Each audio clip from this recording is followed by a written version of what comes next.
বেগুন খেতে চলে এসেছি বন্ধুরা, এখন দুপুরবেলা। এটা আমার বাড়ির বেগুন ক্ষেত, আর এই দেখো কত বেগুন হয়েছে। মানে সিজন চলে গেছে আর এরা এখন এসছে, দেখো প্রচুর বেগুন হয়েছে, প্রচুর। এই দেখো, মানে ফার্স্ট টাইম মনে হয় এতগুলো বেগুন একসাথে ধরেছে।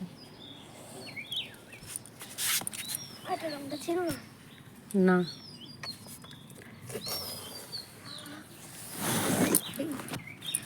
বেশ বেগুন হয়েছে। ও ভগবান, দেখো আর একটা বেগুন গাছ দেখাই বন্ধুরা। দেখো, এটা হচ্ছে কি তাল বেগুন বলে। আমার খুব ইচ্ছা ছিল একটা তাল বেগুন করার। ওগুলো যেমন লম্বা হয়েছে, আর এটা হচ্ছে গোল টাইপের। এই যে সাদা বেগুন, আমার খুব ইচ্ছা ছিল, তো আমি এই গাছটা নিয়েছিলাম। এই যে এটা আমি একদম খেয়ালই করিনি, জাস্ট এখন ভিডিও করার সময় খেয়াল করলাম। তোমাদের কেমন লাগলো জানিও।